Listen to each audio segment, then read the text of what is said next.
All right. We're going to go ahead and get started in a couple minutes here. Lovely. Good evening, all. My name is Kendall Beal, and I'm the current CEO of Georgetown Ventures. Thank you all so much for joining us tonight for our Spring 2025 Demo Day. Every year, I am blown away by not only the response of our community here on the Hilltop, but also by parents, friends, professors, colleagues, and many others who are joining us both here and virtually this evening. I want to extend my sincere gratitude to all of you for taking time out of your busy schedules during what is an especially busy time of year to join us tonight to celebrate the work of our students and founders. A special thank you to all the new faces that are joining us today. I cannot wait to introduce you all to the special community that is Georgetown Ventures. For both new and old faces, it is important to take this time to remember why we are all here. Georgetown Ventures was founded in 2017 by two students who recognized a lack of resources on campus for student founders.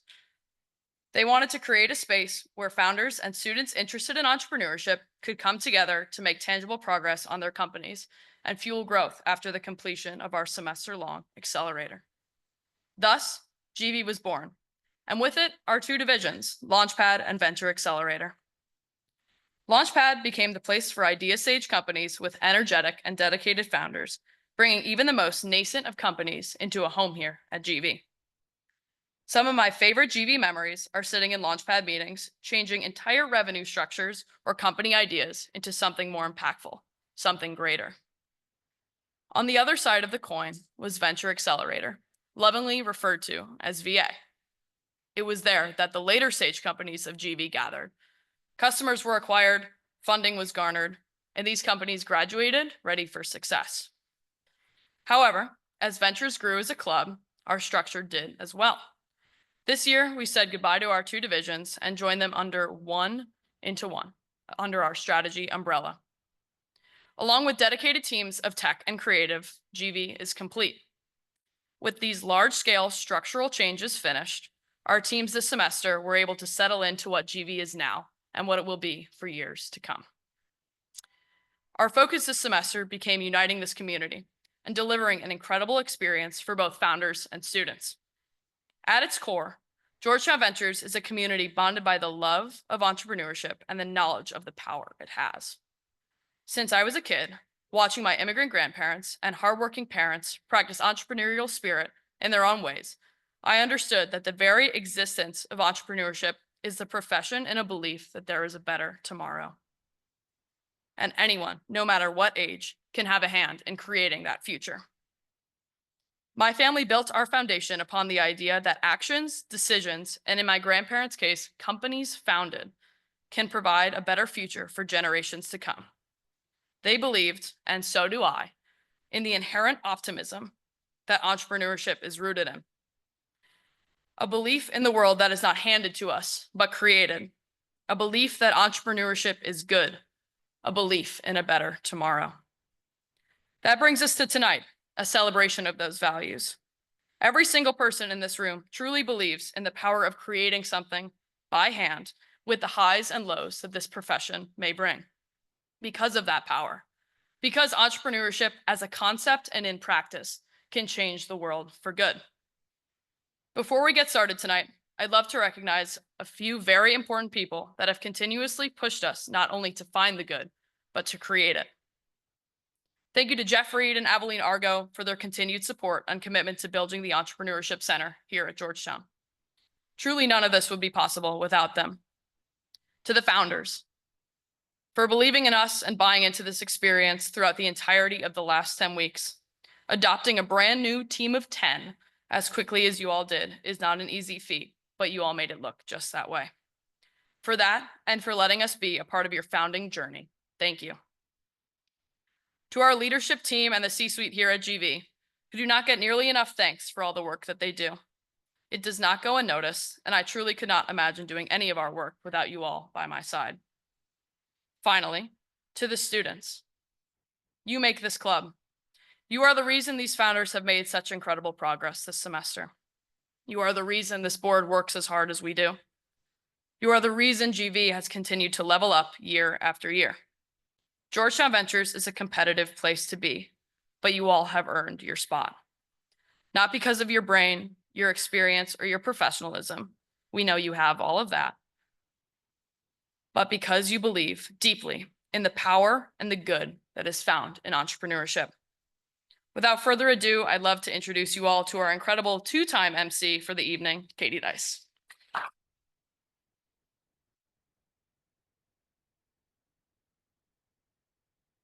Thank you, Kendall. And yes, hello, welcome to Demo Day. We are so thrilled to be here with all of you tonight, celebrating the passion of our Spring 2025 founders. The dedication from our GV analysts, and of course, all of you as well.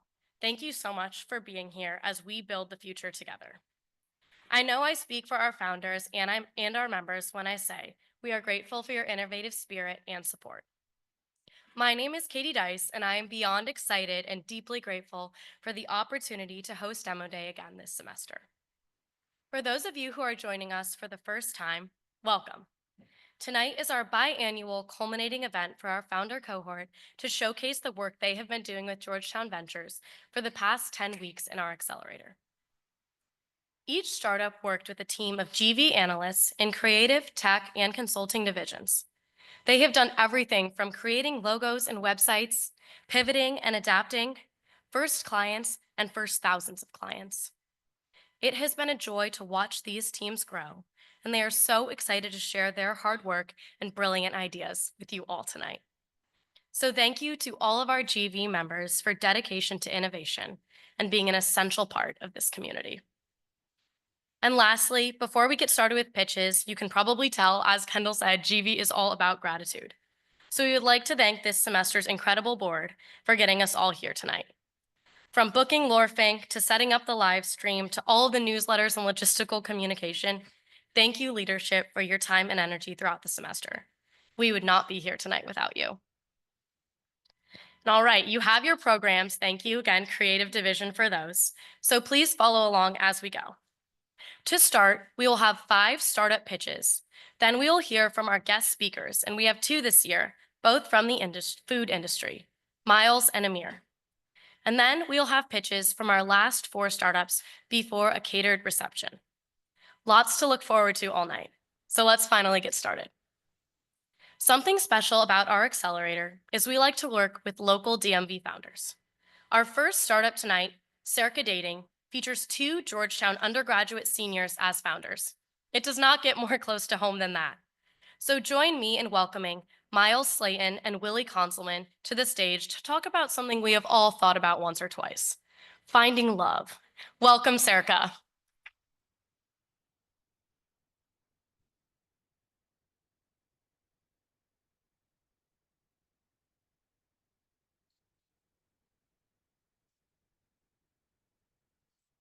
How's everybody doing?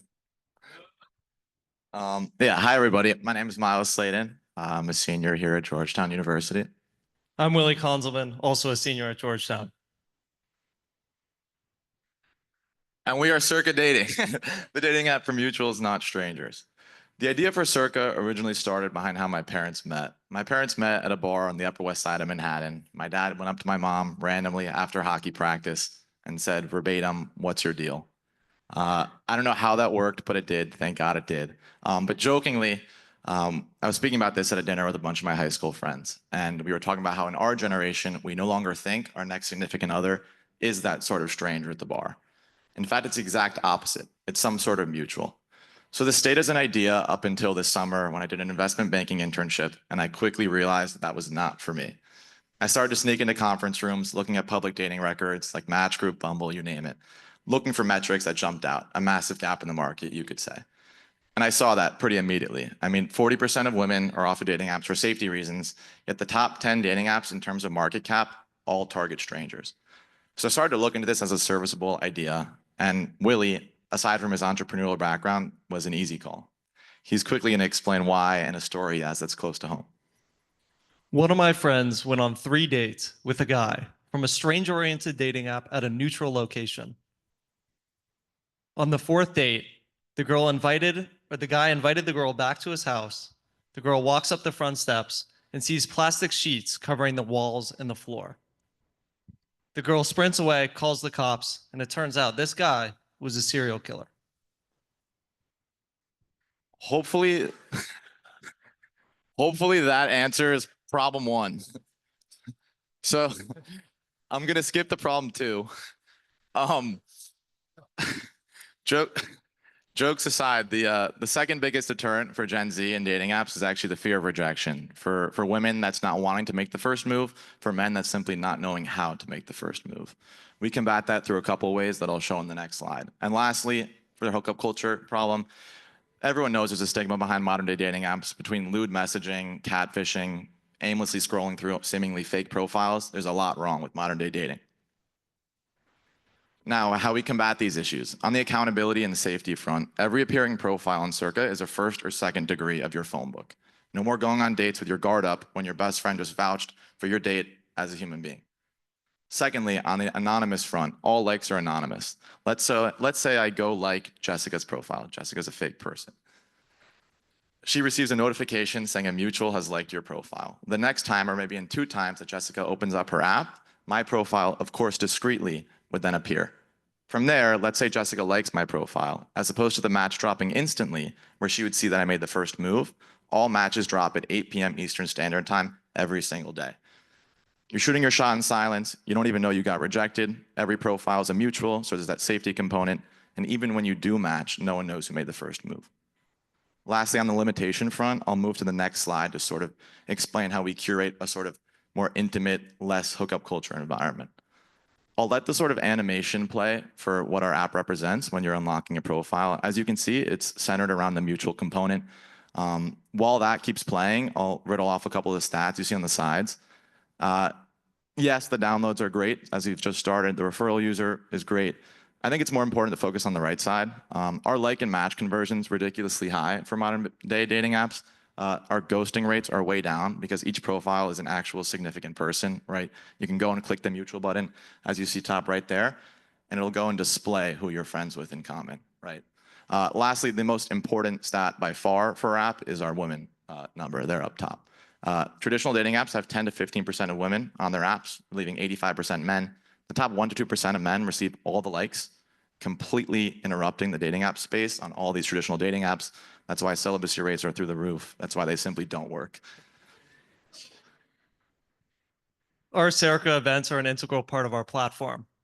We understand that there's a stigma associated with commonly used dating apps. Not everybody wants to meet online. We also know that the most fun nights out are the ones where you're not staring into a sea of strangers, but running into mutual friends. Our Circa events have 3 admins, and every attendee is a first, second, or third degree connection of that admin. We've had events in New York, LA, DC, and Miami, and we're excited to continue our success into the summer months. Hi guys, my name's Eric. I'm a project manager with Georgetown Ventures. I want to take a second to talk about the progress that all those GVers up there made with Circa this semester. So I was joined by an awesome team. We had Whitney, Katie, Deep, and Connor as consultants, Jack and Kushan as tech, and Ayushi and Kathleen as our creative division. I just want to tell you, they made our jobs so much easier just because of how much work they put in this semester. So speaking of that work, I want to jump into the tech side. Jack and Kushan were working very hard on the back end. They built a website from the ground up, completely redesigning everything. They included search engine optimization to make sure that Circa name came up first. They made an events page interface to kind of put on the app. And I kid you not, they went through the app and clicked every single button to make sure that the app works smoothly for all the users. Jumping into creative, Kathleen and Ayushi, they let those creative juices flow. They made a brand new brand book. They looked at stickers to stick in those loud cubicles we all love so much. So when you get a little bored with your assignment, you can look and see a Circa sticker and say, hey, I want to go on this app. They made business cards, they made merch from scratch, and then they also helped with the social media.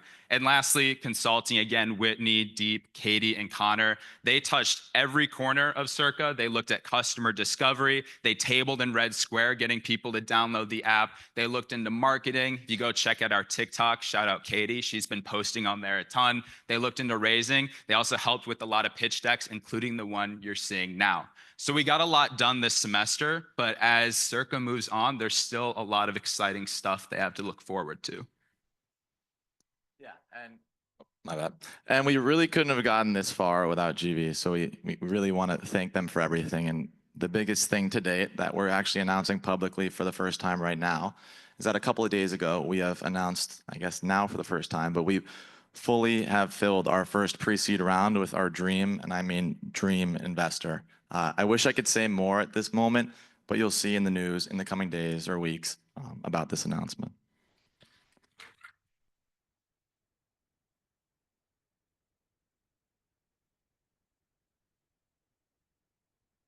Well, we're super excited about the raise. We recognize that we're both seniors in college and we need to learn from people with real experience. So to the extent that anyone in this crowd is willing to be a mentor for us, please reach out following the presentation. We're also looking for technical help, not only a CTO, but also some people to fill the gaps. Yeah, and lastly, I know I said that we filled our pre-seed round, but if there are strategics, we're of course still willing to talk. But yeah, I mean, that's it. Thank you guys so much for coming. Spread the word and follow us on this journey of changing the dating space and saying goodbye to strangers.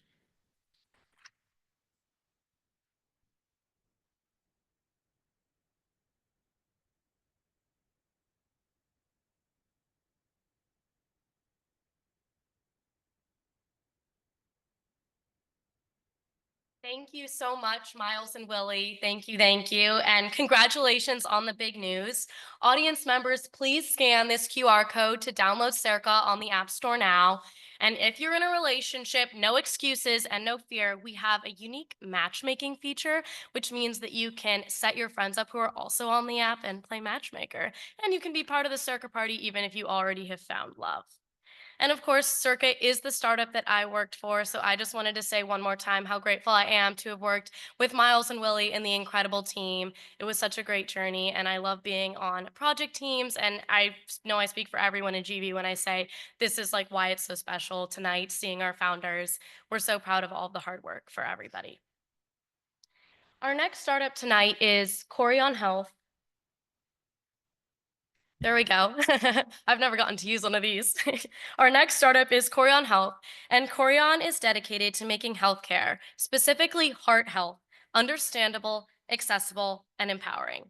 Founders Anna and Akshaya cannot be here tonight, but we are happy to welcome Diane Karloff to talk to us about how to stay healthy from our homes. Welcome up, Corion.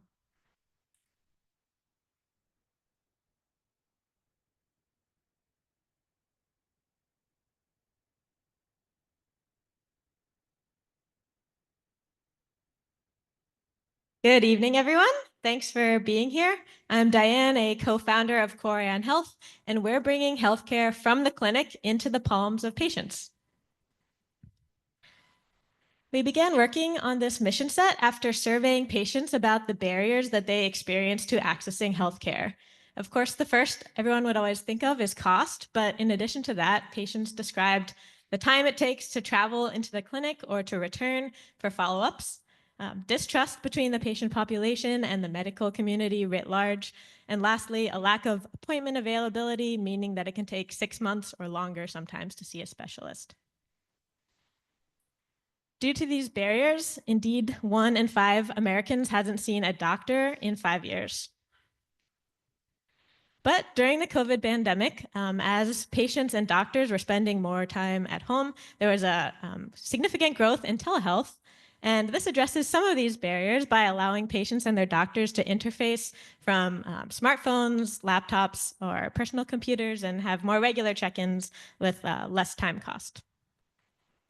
However, the main problem that telehealth does not address is that patients can't, or doctors can't reach through the computer screen and measure the vitals of their patients on the other side.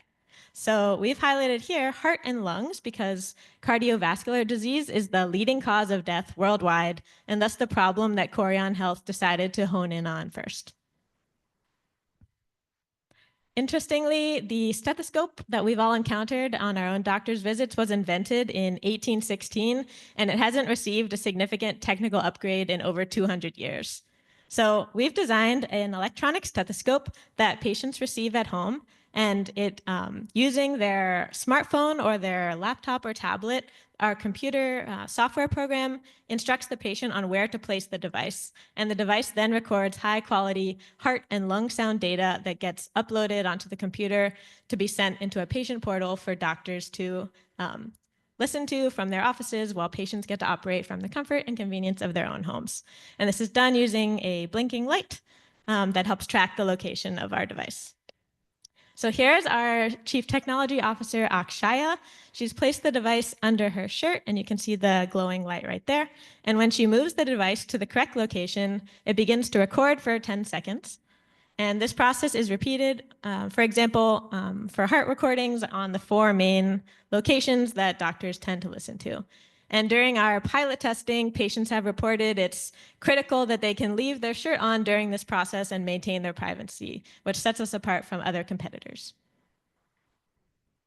So there are a few other electronic stethoscopes on the market, but they're mostly designed for healthcare providers who actually know where to place the device as opposed to patients. And they're also much more expensive, but thanks to some engineering hacks with our partner, we were able to bring our cost down to about $60 per device. And this is really important to us because our main objective is to make healthcare more accessible and affordable for all, both in the US and abroad. And in addition to the other features I've described, we're also planning to introduce educational tools for patients to engage more actively in their own healthcare, understand what habits they can incorporate to avoid cardiovascular disease. And we'd also like to build AI-based diagnostics in which our audio sound data set can be used to begin to detect heart and lung sound abnormalities earlier and get more preventative screening, and thus address this problem of the leading cause of death worldwide.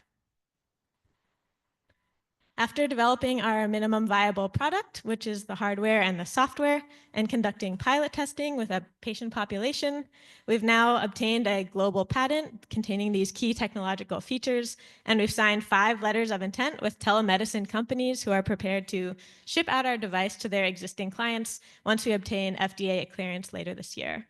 And in addition, we've raised $2.2 million pre-seed funding from many sources, including most recently the $1 million grand prize in the 2024 Holt Prize competition.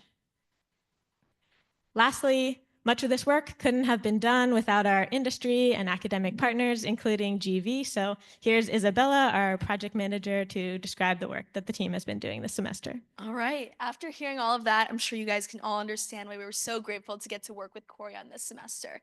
We had an amazing team of people in our creative, tech, and consulting divisions. And we worked on so many different projects, but we only have time to highlight a few of them tonight. So first of all, we worked on budgeting. We revamped Corian's current system to create a budget tracker that was both visually appealing and very organized. We also conducted a ton of market research, and this was everything from competitor analysis to even doing a clinical literature review, where we reviewed over 150 scientific papers and evaluated them for efficacy and the user experience for these electronic stethoscopes. We also translated Corian's entire user manual into Spanish in order to make it more accessible for Spanish speakers. And then also on the theme of accessibility, we created social media posts to communicate complex healthcare topics in both creative, engaging, and digestible ways. And then finally, our tech and creative teams worked together on the landing page. They did everything from adjusting the layout to even implementing computer software like React Native. And then as we wrap up our semester in GV, we, like I'm sure many of you in the audience are wondering, what's next for Corian? And before I get into that, Isabella didn't mention it, but she did such outstanding work with our team this semester that she's going to be working for us part-time for the next 2 years probably, and helping making our CEO's life much easier. So congrats to you.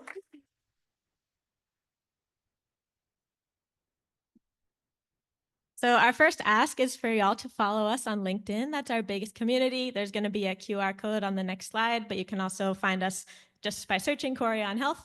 And then you can follow our journey and see our progress and also learn where we're needing help in the future.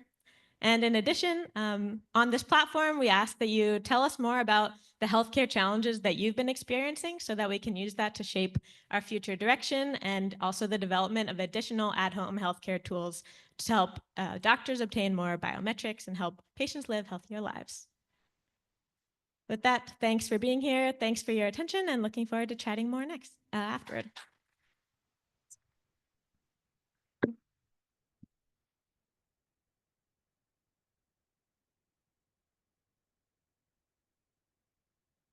Thank you, Corian, and thank you, Diane. It is amazing to see how the stethoscope is already in action and helping people. And we know it's only getting better from here. So everybody be sure to connect on LinkedIn right now. All right, next up we have Vulo. Founder and CEO Jose Gonzalez is revolutionizing how we live stream and engage with virtual events. Let's welcome him to the stage to learn about Vulo.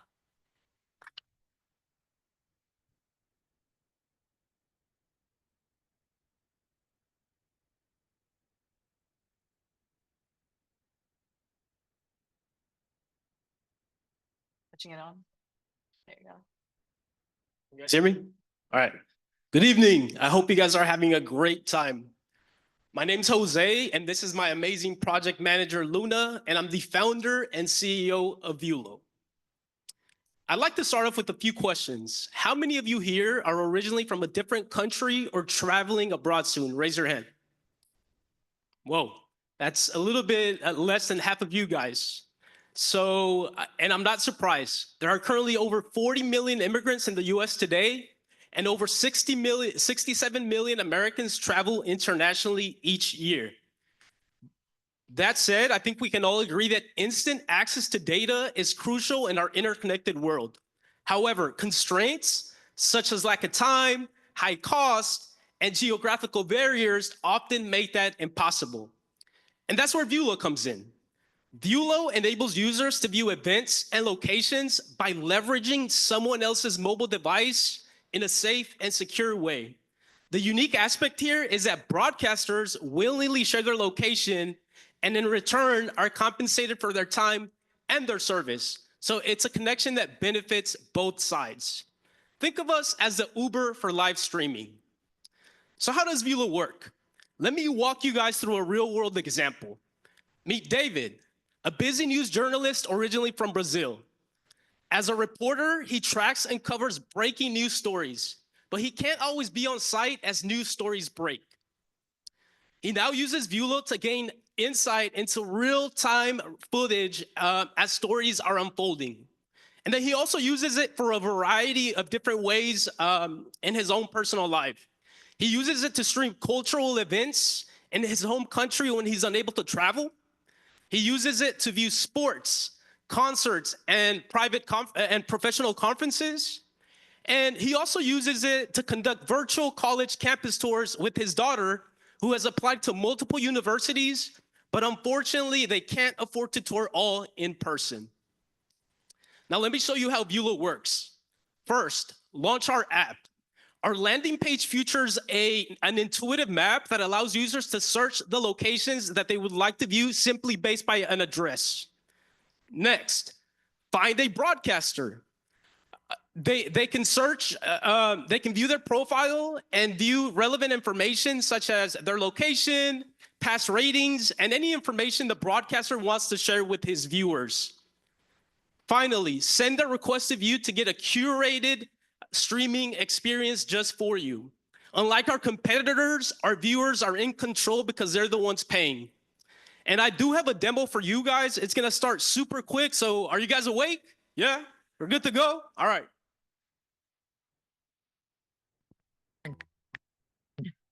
Enter the address you want to view. Find broadcasters privately. Launch the call. Enjoy a personalized college tour just for you.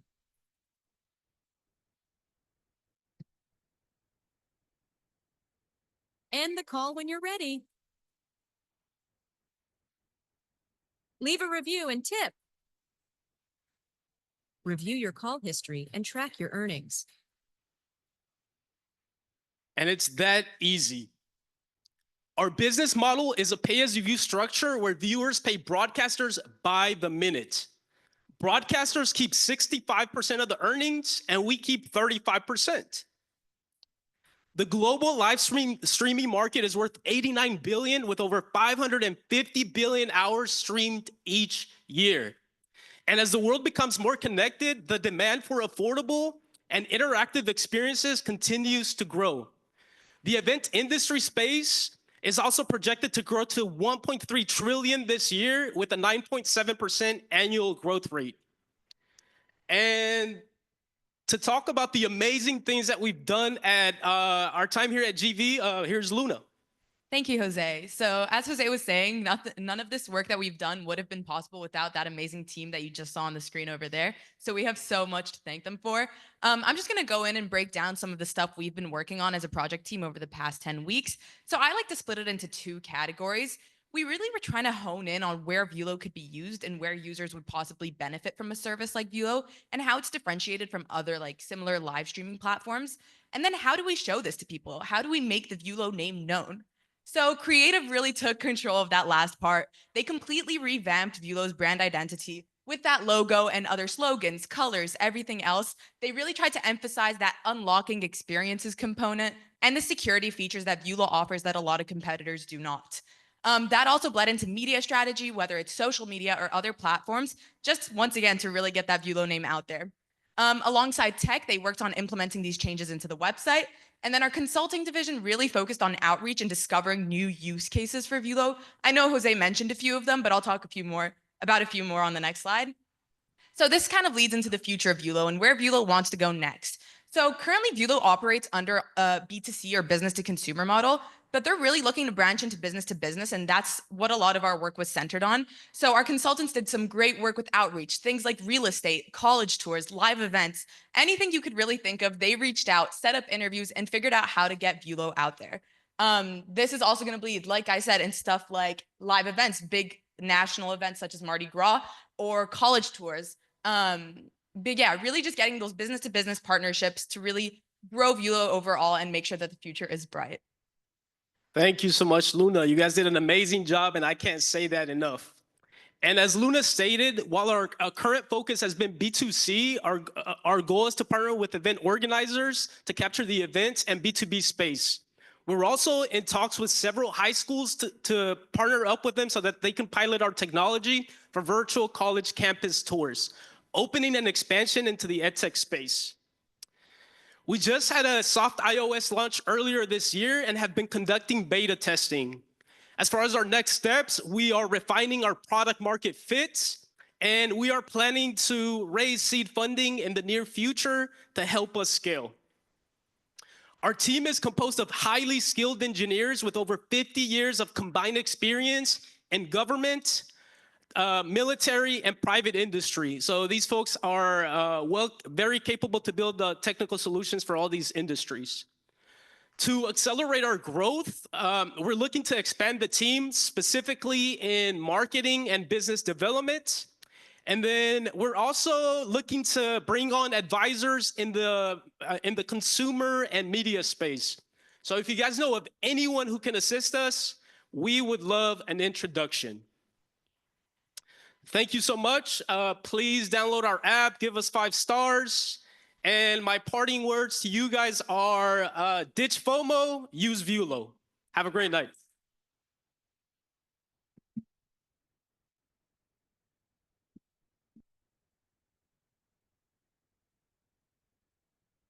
Thank you so much, Jose. Thank you, Luna. Everybody, please scan this. I'll give you another second. Got to get in the habit of just getting ready to download everything right now.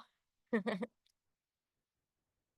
other thing I'm thinking about, if you remember last year, the startup Paired was also working with college services. Maybe we could get a collab with Vulo and Paired working on college tours and counseling. And maybe Vulo can even help us out with our demo day live stream next year. Lots of exciting stuff. Now we are welcoming Shane Connolly and Con Aldridge to the stage. We met them originally as HydroCon, and with the help of GV, they have zoomed in on industry gaps and how to fill them, and have rebranded as H2 Ops. Here are Shane and Con to tell you their story.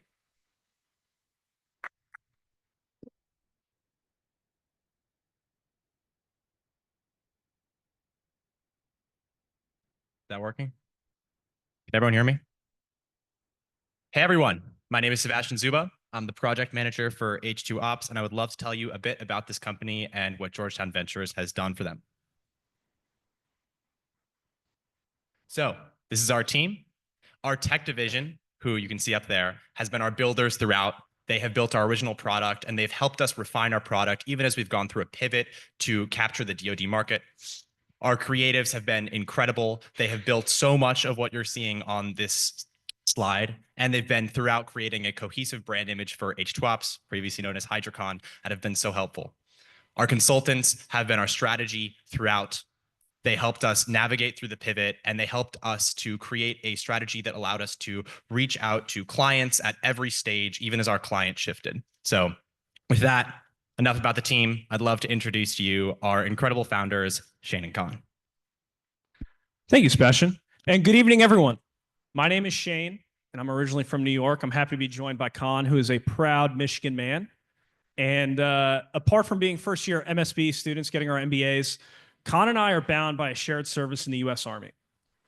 As a former Army aviator and a former field artillery officer, we just felt this pull to join forces and start a company. We called that company HydroCon, a software service that simplifies water management for local municipalities. We wanted small towns across America, much like the ones that we grew up in, to govern more effectively. We felt so strongly about this concept that we took the idea and brought it to the Georgetown Entrepreneurship Bark Tank Competition, pitched Ted Leonsis, and won $10,000. A week after that competition, Georgetown Ventures began. Absolutely. Thank you so much, Shane. And from this moment, the inception of HydroCon to Georgetown Ventures, this is really where our journey became that startup story that you all hear about when you have to make a pivot. And so we set out with the mission of HydroCon to provide smart water management to these local municipalities. And we quickly find out from the hard work of all of our teammates here that the due diligence, the research, and the fact-finding calls that they had, that our target market was actually way too saturated and too fragmented. And so quickly, we needed to make a pivot. And so now we didn't drown in the water. We decided to swim smarter, right? So Shane and I relied onto our military experience. We fell back on that, and we identified a problem that had plagued both him and I while serving in the Army.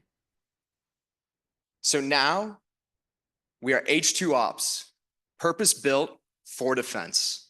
What we provide is secure communication, real-time decision-making support, and a scalable platform which adapts to the complex environments of our warfighters. In addition to that, what makes us special is that we are going to change water management within the DoD. We're going to make it more secure, more smart, and we're going to make it more responsive so that our warfighters are able to adapt and succeed in their mission. So as Con alluded to, once we decided to commit to our pivot, we found each other in uncharted waters, right? Our additional workflows and our project deliverables, they no longer applied. And so what we decided to do, in a lot of ways, was almost like we had to create a new company. So that's what we did. We initially relied on our existing networks to explore what DoD funding was. And wow, what a crazy time to explore the concept of DoD funding. We found a home in Victoria Falls Technology who set us on the right azimuth, and they gave us a framework that H2Ops could work off of. The following week, we got started, right, as if it was week one. Our consultants dove through all the funding opportunities and found the right ones that were there for us. Our tech team completely revamped our website to account for our new value proposition. Our creative team came up with a new company name, company logo, company brand book, and we're super grateful for that. The following week focused on deliverables, right? The white papers, the technical report, the SWOT analysis that we needed in order to compete for that funding, which we believe we are so deserving. And yes, we found a way to fit in a happy hour as well. So be it. The last week focused on codifying the value that was this Georgetown Ventures experience. We have a phenomenal team of consultants, and Con and I now feel very comfortable in taking this project forward at the conclusion of tonight and at the conclusion of this semester. The idea that we initially came up with endures. We believe in smart water management. We believe that water can and should be managed more precisely. While we haven't found a home in small town America, we truly believe that we will find a home within the Department of Defense in addressing a complex national security concern. Today, H2Ops competes for 2 funding opportunities. These funding opportunities not only will allow our product to scale, but it will allow us to work jointly with the Department of Defense to address unique concerns and challenges that are facing installations worldwide. Con and I are super excited to talk to all of you after the show tonight. If you have any advice for DoD funding, Con and I are extra excited to talk to you tonight. Apart from that, we want to thank our team. Y'all are amazing. Con and I forever indebted to you. Sebastian, you've been fantastic. The C-suite, we've had a fantastic time at Georgetown Ventures, and we just want to thank you so much for the opportunity. Thank you all so much. Thank you.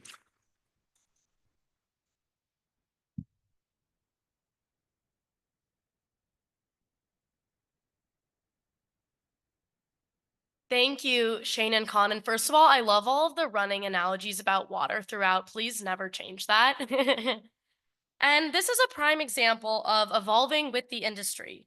When it comes to creating a startup, you have either pivoted or you probably will have to. So thank you so much, H2Ops, for showing us how it's done. And before we get to our discussion about the food industry with our guest speakers, we have one more startup, and she is also in the food industry. Easy Oat Burgers is a DIY plant-based burger mix that caters to vegans and meat eaters alike. It's nutritious and delicious. Join me in welcoming Desiree Pelix up for her pitch. Thank you.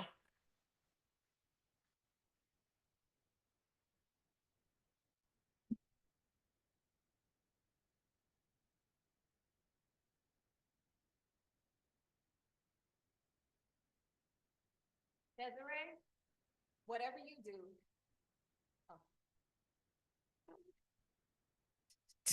Okay. I was loud anyway.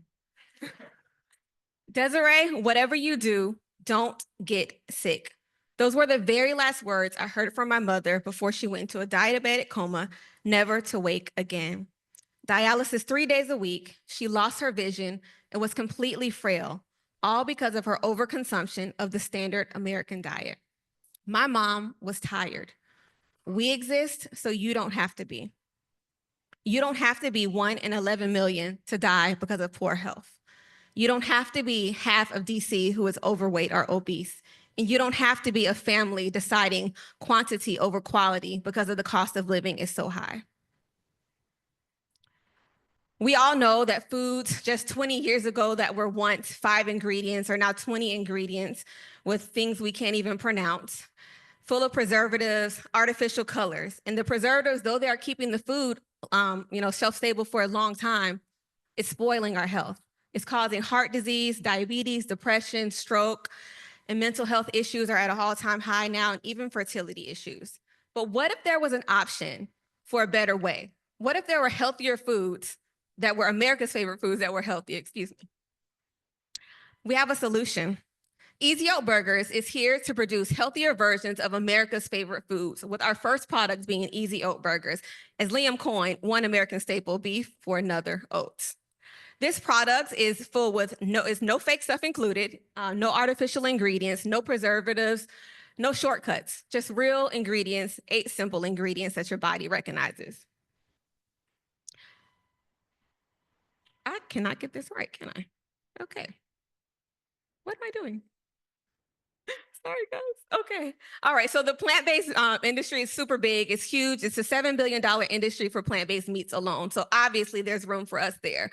Our biggest competitors are the big boys that you see here, the Beyond, the Impossible, and the Boca. And for the DIY mixes, as we have the smaller brands, Jada, Plant Boss, and Creative. What makes us unique out of all of them is, one, affordability. Our packet, you get about 13 burgers, depending on how big or small you make them, for under $15. With each of these, the mixes, you get about 4 burgers each pack, and these you get possibly 4 unless you're going to Costco and getting wholesale, and they upwards $9 plus. Oh, there. Awesome. Thanks, Desiree. So obviously a lot of the teammates here chose to work with Desiree for her mission. We were super moved by it and we're excited to share what we've done so far. So I'm Alyssa, I'm the project manager for Easy Out this semester. And on the consulting side, they've done everything under the sun. A lot of outreach, looking into local stores, seeing where Easy Out would fit best. Also reaching out to editors, seeing what possible newsletters or magazines Easy Out could fit into. We've applied to over $70,000 worth of grants. They've done market research, funding, looking into food truck quotes, and we're happy to announce that this summer, Easy Out will be a vendor at the Black and Forth Market going into early fall as well.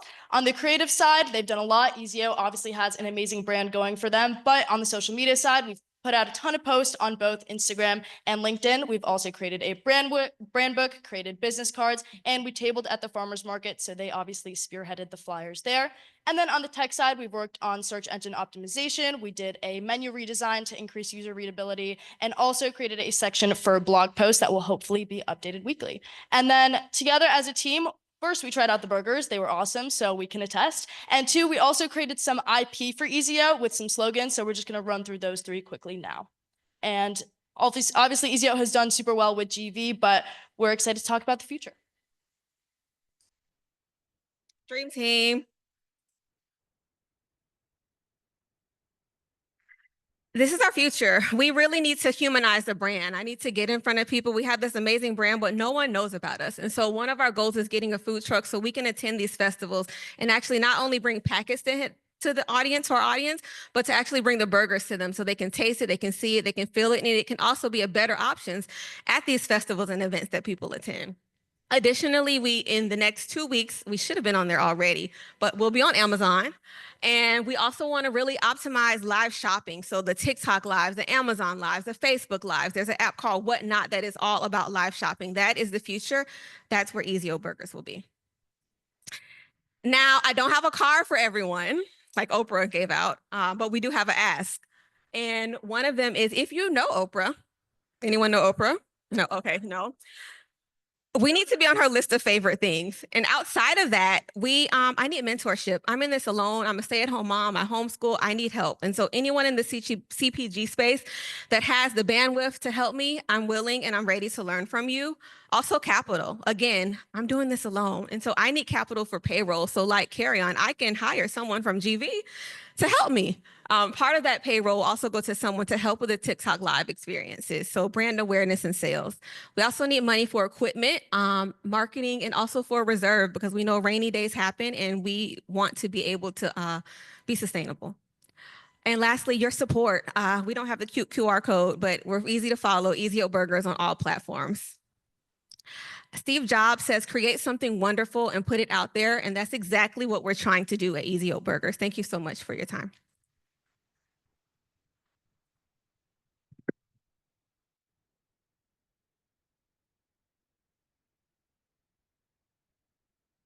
Thank you so much, Desiree. That is the energy we have gotten all semester, and it's no doubt contagious. A lot of us in GV have tried the burgers by now, and it's true, they are delicious. Another fun fact is the Easy Oat team actually cooked the oat burgers on a portable stove in one of the MSB study rooms. So who's in favor of turning the Shea Commons into a vegan restaurant? Anyways, thank you so much, Easy Oat team and Desiree. And if you are not hungry enough already, we are going to transition to our panel with two local founders in the food industry. We will be hearing from Amir Mostafavi and Miles Powell. Amir is the founder and CEO of South Block. Starting in 2011, South Block has been making juices, smoothies, and bowls, but also creating a community with the mission statement of making people feel awesome. Miles founded Miles Comfort Food in 2015 and still works as the CEO. Miles believes in the power of food to create an emotional connection and good memories.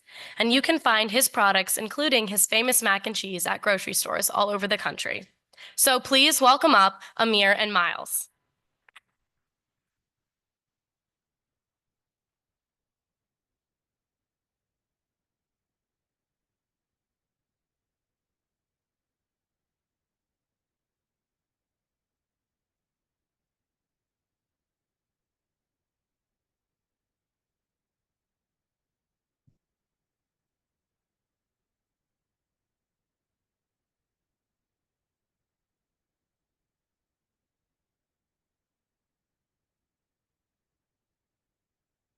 Can we do a mic check, everyone? Check, check. Check. That. One more time. Check. You just have to yell. I sell smoothies. Hello, Kalia. Kalia. Okay, we did it. First of all, thank you so much to both of you for being here. We are just going to chat about both of your founder journeys, as I'm sure you have been many of the same ups and downs, both as each other, as well as a lot of the founders we have already heard from tonight. And you can offer some advice to those founders, as well as some young entrepreneurs in the audience. And speaking of our audience, while we will not be taking questions as a part of our fireside chat right now, I'm sure you're willing to stay afterwards for a few minutes and we can all talk about food while we eat food, because we will have that catered reception with Gray's Craze just outside the auditorium when we're finished. So let's get started. Why don't we go ahead and we'll start with Amir and then go to Miles for this first question. So for both of you, could you please give us some background on yourself and your life before you started your company and how that then sparked your ideas for South Block and Miles Comfort Food? Sure. Thank you so much for having me. This is awesome, and it's so inspiring to hear all these startup stories so far, and so many of you are so much further ahead than I was when I started South Block. So congratulations. So my background is I grew up in this area in McLean. I went to school at Virginia Tech. I grew up in an entrepreneurial family. My dad was a first-generation immigrant who was a professor. He taught international business and marketing, and then he got into the video rental business, and I grew up in that world. And the lesson I thought I learned was I did not want to have my own business because I saw how hard he worked. But then when I got out of school, I went to school for graphic design and marketing. I got a job and I sat in a cube all day and I was bored. And I realized at that moment I'd rather be busy than bored. And I realized my dad wasn't so crazy for starting his business because he was always busy. He was always passionate. He was always motivated. He was never bored a day in his life after he started his business. So that's when I decided to start my business, and I can talk a little bit more later, maybe about how that came about. So first off, we didn't plan our batching outfits almost. It just happened. So yeah, no, it's a pleasure to be here, and thank you for having both of us here. So for me, growing up with my parents, the dinner table was just like the place to be in the household. It was the hottest seat, not just great food, but great conversation, very emotional. And as I got older, went off to college, I studied civil engineering, and it was 4 years of essentially getting my butt whooped. And I graduated very excited and proud to be an engineer. But 2 days into that career, I just felt empty. Like I felt that there was no passion there, that I didn't foresee myself doing that for 40, 50 years. And I naturally leaned into food because it reminded me of home. And so I started cooking a lot in my own kitchen. And that led me on to a Food Network experience back in 2013. And I competed in this show called America's Best Cook. And I didn't get past episode 1, but I came home from the show and it was solidified at that point that I wanted to be in the food world. And my parents have both entrepreneurship backgrounds. And so it made sense to bridge the two and be a food entrepreneur. And it was from that point that I decided to launch my own company. Thank you. And just as we heard from Desiree, that really personal story, I love that you both have like familial connections to that. And you kind of got into this, but Amir, why did you pick the food industry? I know you had your experience at GW. Yeah, so I was looking for business opportunities, and I really fell in love with these Southern California juice bars. I had friends and family that were in San Diego, and this was back in early 2000s, and I really felt like the DC area lacked that flavor and that vibe of a Southern California juice bar, and I wanted to bring it here. So I had the opportunity, actually. I started not too far from here at George Washington University. I had a friend in the athletic department, and there was an Einstein bagel in the gym on campus in the health and wellness center that closed. And I asked my friend, who was an intern there, if they would consider putting a juice bar in there. She asked the athletic director. They said they loved the idea, and somehow they gave me the spot. And I had just gotten married that same year, and I quit my job. I took out a $30,000 line of credit on my 1-bedroom condo, built the counters myself, hired the GW plumber to do the plumbing work for me overnight. Just probably not totally legal, but you just, make it happen. And I always joke that I got my MBA at GW. No offense, but that's where I really learned the business. That business was called Campus Fresh. Still there in the gym on campus, almost 20 years later. Now it's called South Block, of course, but that's where I really kind of learned the business. I never worked in the food service industry before I started my own. So I learned a lot on the job. And I worked 2 weeks in a sandwich shop when I went to school at Virginia Tech. That's where I went to school. And I quit after 2 weeks because my manager was a jerk. And so that was all I knew, is if you're a jerk, your employees will quit. So don't be a jerk if you want to recruit and retain good employees. But yeah, that's kind of what, I was just looking for something that interests me and something that I thought the DC area needed and lacked. And that's why I jumped into it. I think the only bummer about that story is that it was at GW, not Georgetown, because it's Yeah. awesome. Well, I tried really hard to come to Georgetown. I toured here a lot. Like it was called Campus Fresh, and I wanted to do Campus Fresh Georgetown, AU, George Mason, but I found out that I just got really lucky with that spot at GW, and I couldn't get any other independent locations. So pivoted to South Block, and that worked out pretty well. But yeah. And we all love South Block. There's a location really close by. We're still very blessed. But my next question, why don't we start with Miles, was there a specific moment or just experience that made you realize, like, this is what I want to commit to? Because as we realize, like, you have to put a lot of time and energy in. Like, when did you realize, like, this is what I want to do? Yeah, so for the first few years, I did it part-time. I was still working full-time to pay the bills. And so I was seeing, let's call it moderate success, getting into additional retailers. And then around COVID, actually, I had got an email from Target, and Target was like, hey, we've noticed your brand. We want to actually, quote unquote, interview you and see if we want to be on shelf. And that was a very grueling process, but it was May of 2021 when I got the email that said, we want you on shelves. And I remember I was sitting in my house on the stairs reading this email, and I went like, holy shit, like this is actually happening. Because years prior to that, my mindset was, when I first launched, I would go into a grocery store and look at the shelf and say, somehow, some way, I'm going to find a way to get my product on here. I don't know anything about the space, and I don't care how long it'll take me, but I'm going to get it to shelf.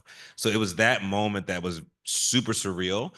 But then it's still, to this day, if I get a random Instagram message or any kind of post that showcases someone eating my product, I think that always brings me back to the reason why I'm doing this. And it's like, okay, treating people to a great bowl of mac and cheese on a really bad day or a good day is why I'm doing it. And so it's those small pieces throughout the life cycle of a company that still give me that like warm and fuzzy.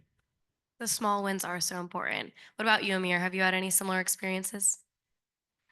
Well, I did want to share that, one of the things that I really learned at my time with Campus Fresh at GW before I started South Block was how important the connection to the community was to the business. I got really involved with student life, student organizations, and this is actually like what inspired the name South Block.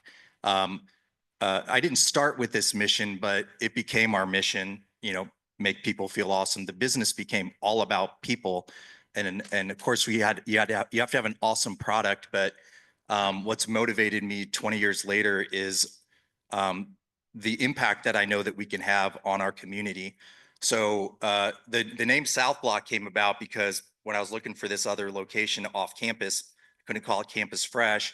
And I had this 700 square foot location in Clarendon that nobody wanted. It was on the back side of this building. There was no foot traffic back there. And I'm still, a young entrepreneur without a lot of money. I took a chance on it because I believed in our product, and I knew that if we got involved with the community, And we gave people a great experience that they would find us back there on that south block. So we took the space on that south block and created community around the business. And that's something we, carry forth to this day. Is every block we open, we try to add value to that community. I always tell people that we are a leadership development business disguised as a smoothie shop. And that's really what inspires us, and that's what allows us to continue to grow. I always love hearing the name stories. I mean, I think we know why yours is called Miles, but thank you so much for that story. Moving forward, have you had any challenging patches, any specific experience, kind of like we just saw from H2 Ops, that led you to pivot, large or small? It's like, how much time do we have? It's like a book of challenges. Yeah, we know that, we realize that, but you're still crushing it, so thank you. I think the biggest challenge for us turned out to be the biggest opportunity, which was when COVID hit. So, when COVID hit, obviously things are just shut down completely, right? But it was an opportunity for us to solve a challenge that grocery stores had, which was empty shelves, because all these grocery stores were saying, hey, our distribution partners can't get us product, and one of their key metrics is full shelves. And so it was through that time period that I was able to take that crazy time and then go to the grocery stores and leverage saying, hey, I will personally deliver my product to your shelves to guarantee that it's full. And it worked out because stores would normally take years to evaluate a product, but they were so in need that they would just try the mac and cheese and go, yes, please help us out. That's the reason why we got into Whole Foods. It's actually the reason why we got early traction with Target. Super important. And it also helped us as we pivoted how we market the product. So we started to focus more on the home experience as opposed to the office experience for our product. And so that's a situation where you take a very dire problem, but figure out if you have a solutions that are going to make people's lives easier in that moment.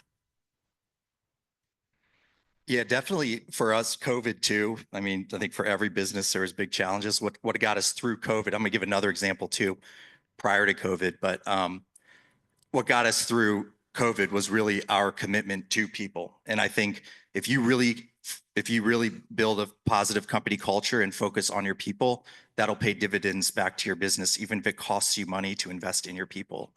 And that's the first challenge that I'll go back to is, I opened my third location in 2015.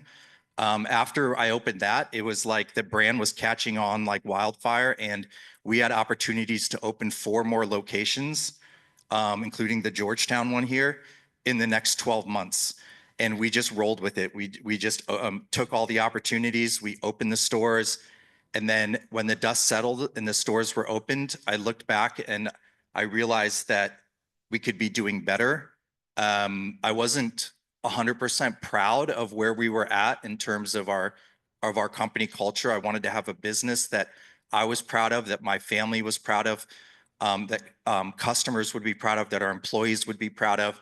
And it's not that it was terrible, but I knew that we could be doing better, and I felt like maybe we had grown too fast and didn't have the right core values in place, the right training for our team. So, I became very intentional about building company culture.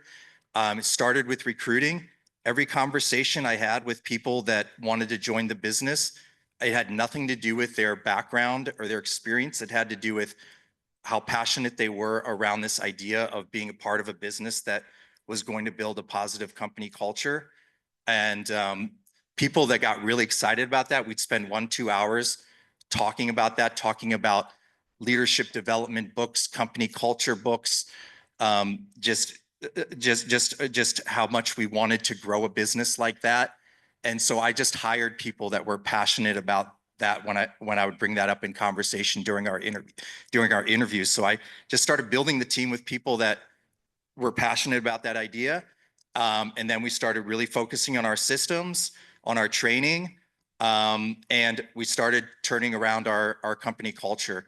And you know, that's one advice I'll give everybody, no matter what business you're in, is like, I don't think there's a business out there that has 100% perfect company culture, but you can 100% focus on improving your culture all the time.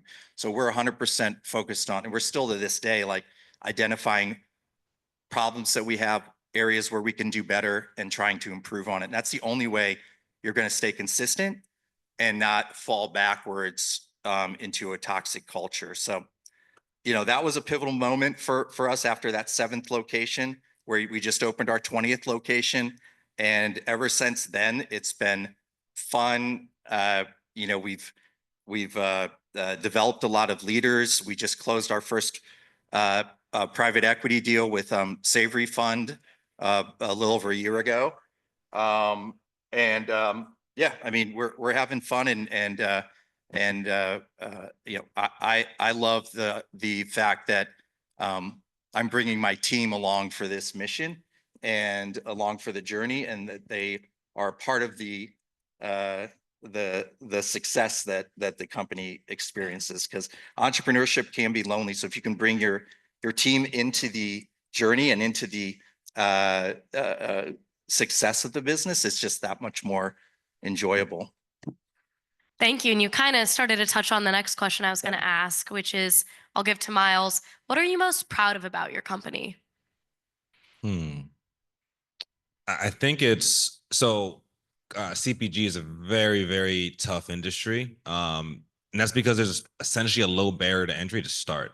I think we're proud of our longevity and having the endurance to stay in there even when things are really bad. And just not in terms of company being bad, but just the environment in which we play being bad.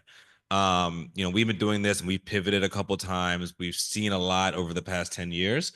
And I'll go back to the original point. I think we're still proud of when one person buys our product on the shelf. Because in our industry, when you walk into a grocery store, there's 50,000 products.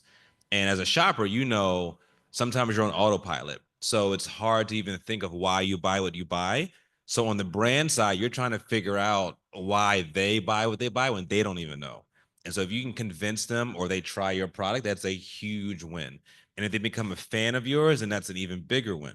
So every time I see someone purchase our product at Whole Foods or mention they've had us before, we're proud every single time. And we're proud to be in a environment with other founders like us, right? It's like Amir said, it's kind of lonely. And when you can kind of link arms with people that are doing what you do or building, it feels like you're all trying to conquer the world together, especially in a place where you're going up against titans, right? So it's Nestle's of the world, it's the Crafts, right? These are folks that have unlimited money.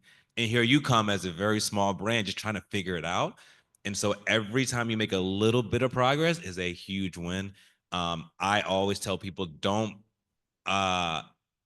forget to celebrate those small wins because they come pretty quickly, and don't get overwhelmed by the big picture. Like keep an eye on it, but just remember that every small step in the right direction counts. And Amir, I know you've talked a lot about how proud you are of your company culture. And so I guess my question for you is, how do you translate that culture from like your internal company to your customers? And how have you seen success in that? Okay, I'll answer that, but I also have 2 other things I'm really proud about with the business. Of course, yes. So, you know, you guys see my hat, it says "You Rock." So something I adopted several years back was this idea of making our guests the hero of our story. So, you know, when we think about our business, we think about it as like a movie, and the hero is the customer, and our business is here to help our hero accomplish a goal. So we bring them into our story by identifying what is their goal that they're trying to achieve. For us, we want to help make our customers feel more awesome, whether it's through eating a smoothie or acai bowl, or just having a positive experience, reading a positive message, having a positive interaction. And that's what we've identified as our hero's mission. And our job is to help guide our hero closer towards their goal. So bringing them into the story, and not just bringing them in, but making them the hero of your business. Don't make the business the hero. Make your customer the hero of your story. and figure out how to speak directly to that hero to help them accomplish their goal. Two other things I'm really proud about, other than the culture that we've built, is that through scale, we've never sacrificed quality of product. And I think a lot of, especially in food service, as they scale, they sacrifice quality for speed, for cost savings. I learned how to make an acai bowl in 2005. We were the first to bring acai to the East Coast. I learned from this surfer dude in San Diego, and we make it the same exact way, even though there's like cheaper, quicker ways to do it now. A lot of people are using sorbet and things that you can just scoop. We're still blending it to order, and we haven't sold out to that. So I'm really proud that we've stayed true to the quality and the authenticity of the product, and that we have grown at a slow, steady pace. I think a lot of businesses, when they get hot, they just grow for the sake of scale. And sometimes that can be the beginning of the end of your business. So, I think slow and steady for us wins the race. Now that we have private equity, we figured out better systems for scale, and we've built our team and a foundation. We're going to scale faster, but we're never going to do it at the sacrifice of quality of product or culture. So always keep that in mind as you're growing your business. Like, always ask yourself, like, is this going to sacrifice the quality of the product we're delivering? Is this going to sacrifice the company culture, the guest experience, the team experience? And if it is, then you should rethink that decision before you start scaling. The other thing I'm really proud about is in 2019, I formed a nonprofit organization called Fruitful Planet. This was an organization I started after my mom passed in 2019. And I always describe her as the most fruitful person that I ever knew, just very giving. So our mission is to help make people feel awesome one block at a time. And I wanted to make sure that that mission was for the entire community, not just people that could afford fruits and vegetables, that could afford to eat at South Block.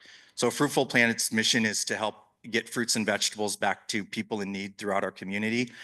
So since we started in 2019, and the way we do that is, one of our core values is small acts make big impacts. So every time you purchase something at South Block, part of that purchase is going to Fruitful Planet, and 100% of Fruitful Planet's proceeds go to getting fruits and vegetables back to people in need throughout our community. We partner with places like DC Central Kitchen, Arlington Food Assistance Center, and we've donated over 70,000 pounds of fresh fruits and vegetables so far. So that's something I'm definitely really proud about. Thank you. I love how both of you have grown your companies and still care about those little things and the community and how you're making people feel. So we have time for one more question for both of you. We'll start with Miles. What advice would you give, both about, entrepreneurship, but also how does entrepreneurship transfer to life? We have a lot of people in the audience, some of which are founders and some of which are students. So for that stage of life, what would you say? I'm going to try not to be cliche. So whatever you're building or an idea you have, think really importantly on the why, right? Because good ideas come and go, but it's the why you're doing it, which is going to create your brand. And I flip it back to the consumer, right? As a consumer is making a purchase decision, a lot of times it's a very emotional decision, and they're looking for a connection through whatever they're purchasing. And as an entrepreneur, you're trying to figure out, am I that vessel for making that emotional purchase? Because whatever you're building is going to be hard. Like, there's no sugarcoating it. Like, entrepreneurship is extremely difficult. And the folks that stay in it are the ones that have that really strong why, that are like, hey, I'm willing to quit my full-time job for this. I'm willing to go into severe debt for this. I'm willing to do X, Y, Z because I believe in this so much. And what we see is a lot of times that people that eventually, or unfortunately quit, is because they didn't really have a strong why. It just sounded like maybe a cool idea. But it's when you have something that's so deep in you, and you're like, you wake up thinking about it, you go to sleep thinking about it, and you're like, hey, this is all I'm about. That's like your moat, right? And so my advice is, think really hard about that, and like what picture you're going to paint for the entire world. And that's kind of like a life thing too, right? It's all about purpose. As you progress and you're out of college and you're into the young professional world, it's like, what am I looking to actually do? Like, what's my name mean? And I know that's like a very big thing to talk about, but it translates into entrepreneurship. You know, you think about some of your favorite brands, you probably know the founder really well. You feel like you know them like they're your best friend. It's because they communicated to you why they exist so strong, and now you're trying to do the same thing as a supplier of whatever idea that you have. So, like I said, your why is the start, and that's what you build on. The product comes after the why. Thank you. I know, Amir, you've given us a lot of advice throughout. So if you were to wrap it up, what would you say? I would say to follow your gut. I think having a plan, having a great product is obviously important. To me, that goes without saying. I think sometimes you can, luckily for me, I was naive enough to where I didn't talk myself out of starting. And I think the first step is the most important step, but that's not the end. That's just the beginning. You have to be prepared no matter what your business plan says, no matter what your 5-year plan is. The moment you start, that sort of goes out the window. You have to be prepared to adapt, to pivot, to identify problems, to come up with solutions constantly. It's a living, breathing beast. You know, someone once said to me, business is like riding a tiger. The moment you let go, you're eaten alive. But that's kind of, but that's kind of how it is. You have to be on it all the time. Follow your gut. Never let your guard down, and always lead with people first. You know, I say people over profits. But a lot of private equity investors don't like to hear that. But when you have amazing profits, then they get it, right? And I think if you lead with people over profits, that's what's going to make your business profitable. Of course, you have to understand your numbers and your product and all that, but follow your gut and always lead with people over profits. Wait, sorry, one more thing. Don't believe everything you see on LinkedIn. That's it. Thank you. I think we all needed that last one. Thank you both so much. Yay.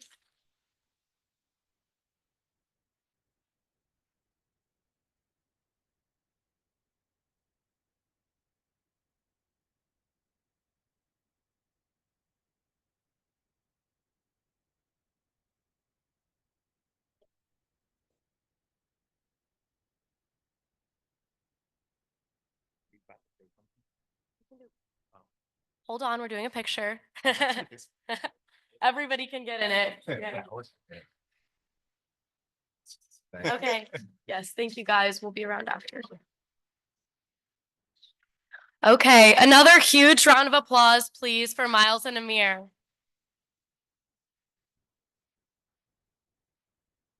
Thank you so much for sharing your entrepreneurial journeys with us and reminding us to be proud of little things, follow our gut, and of course, don't believe everything you see on LinkedIn. I feel so honored that I got to speak with you both. I know we in GV are very big fans of South Block, especially after our morning group workouts. And Miles' comfort food is actually in the Corp. If you did not know, you can go get that mac and cheese at Vittles. Okay, and now we are moving on to the second half of our startups, and we are coming off this break strong with another student founder. Because if being a sophomore at Georgetown is not hard enough, Michael Korvikov created an AI software system that validates petition signatures as registered voters. Making the government more efficient? Yes, please. Come on up, Michael.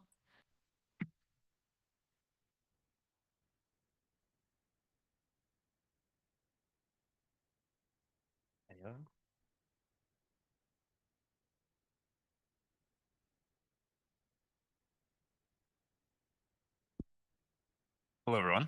Thank you for being here. I'm Michael. I'm the founder of the Petition Company. But before I tell you what we do, I want to tell you who we are. I'm Michael, and the team is just about this with a few other guys, but Ellie is right there in the crowd today.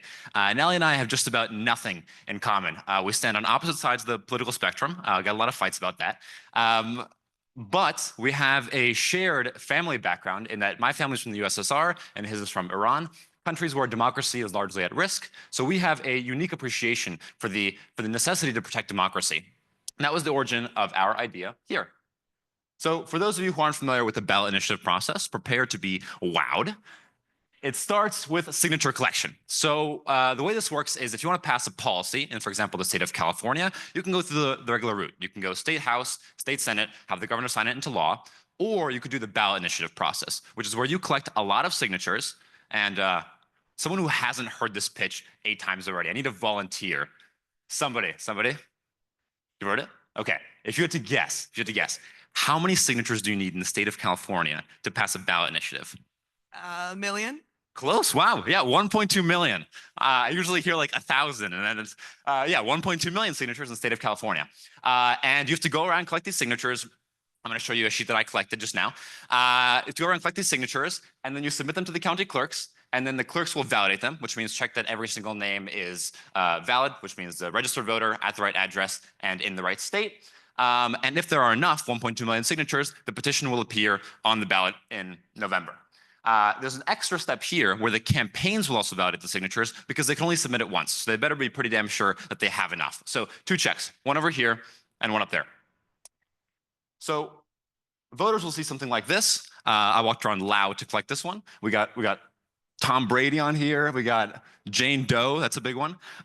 So voters will sign this sheet and then submit it to the county clerk. The county clerk sees this, which is crazy, and they have to look up every single name. So they'll do Control F, John Smith, see if any of the John Smith's address line up with the one that's written on the sheet. And if they do, they'll check off the name and move on. And you can imagine this process takes like 60 seconds per name. It's kind of absurd. So 3 big problems. It's slow, 60 seconds a name. It's expensive. They can outsource it, but it'll cost about 60 cents per signature.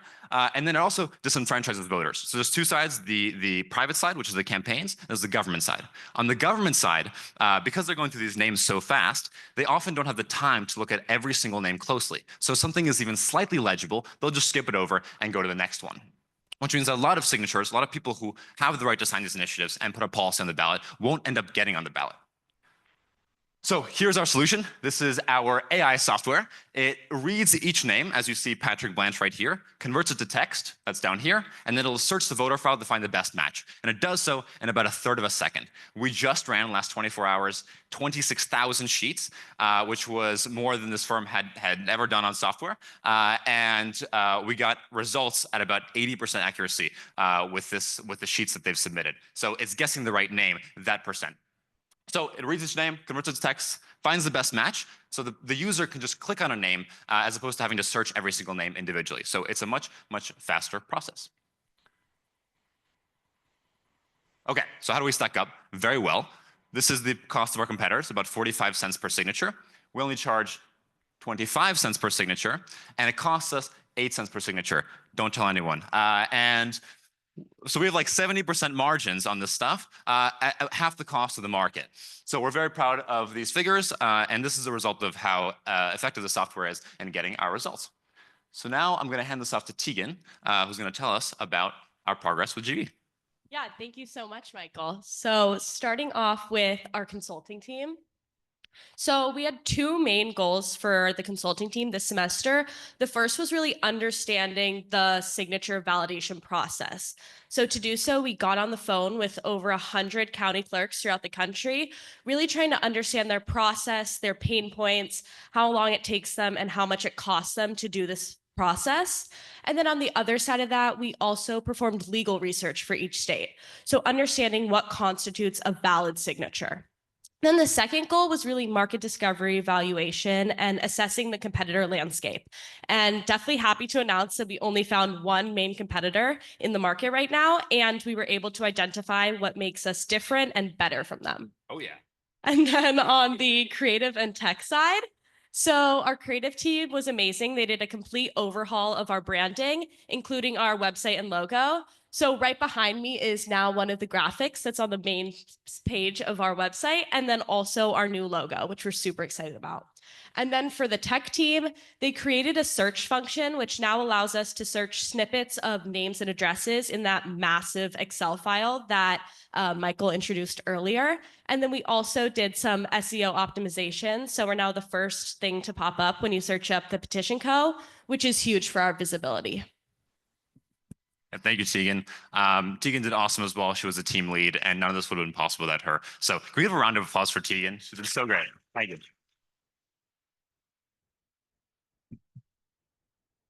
So we have been cooking over the last few weeks. We won a big check. This is me and Elia about a week and a half ago. Bob Gordon is right there. He's the head of GW Entrepreneurship. He was responsible for that.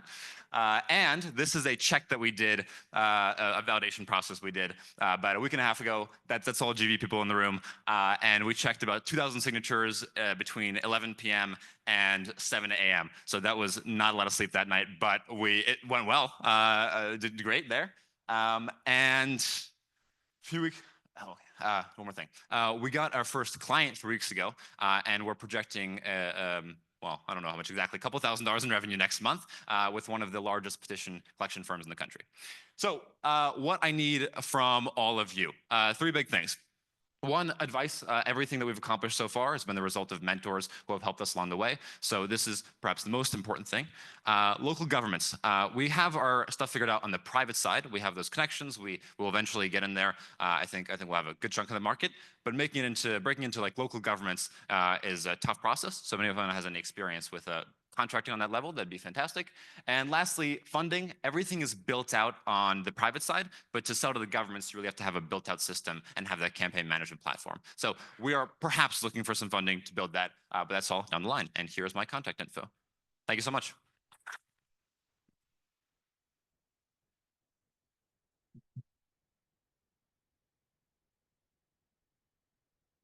Thank you, Petition Co.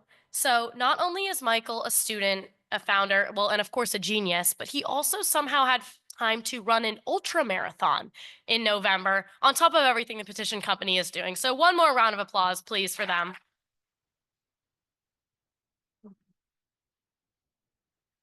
Next, have you ever wondered what goes on behind the scenes at big companies like Deloitte? If not, that's okay because there's definitely a lot to think about, but that's where Easy comes in.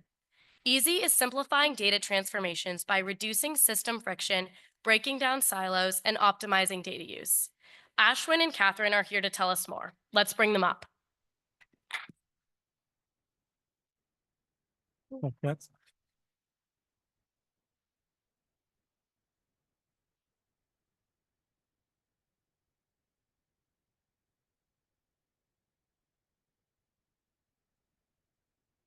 Have you ever given everything to a project only to watch it collapse so badly that Deloitte now teaches a class on it? I have. My name is Ashwin Jayaprakash, and I'm the founder and CEO of Easy. And after that experience, I spent a long time trying to understand what happened and why.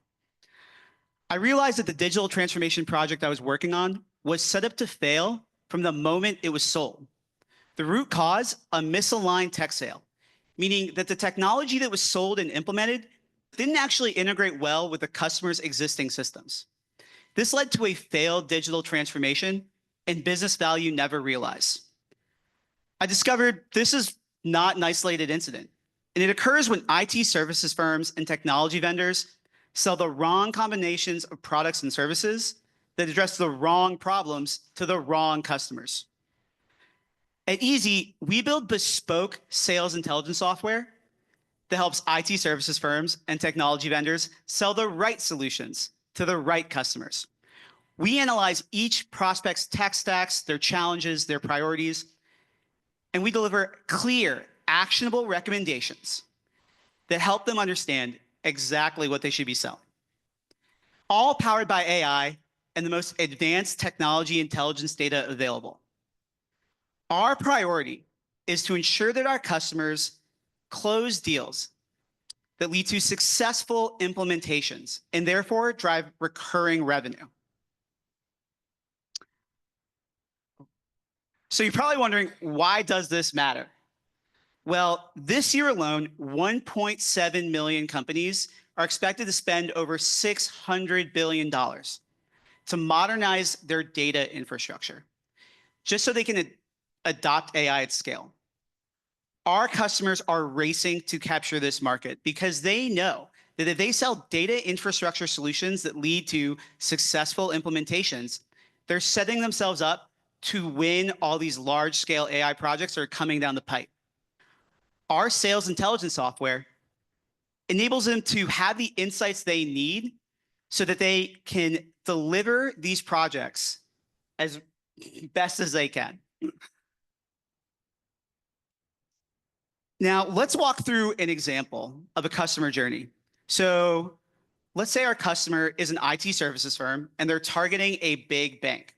This big bank wants AI-powered fraud detection, but through our data, we revealed that their data infrastructure isn't ready. As a result, the IT services firm is able to sell a data modernization pilot, meeting them where they're at. The deal closes because we're able to identify exactly what the big bank needed, and we uncover additional opportunities: data governance, machine learning optimization, and step by step, what started as a small pilot leads to a multi-million-dollar deal. So now you're probably wondering, how are you guys able to do all this? Our partners, HG Insights and BuyerCaddy, provide us with the world's most advanced technology intelligence and buyer insight data, trusted by 75% of Fortune 100 companies.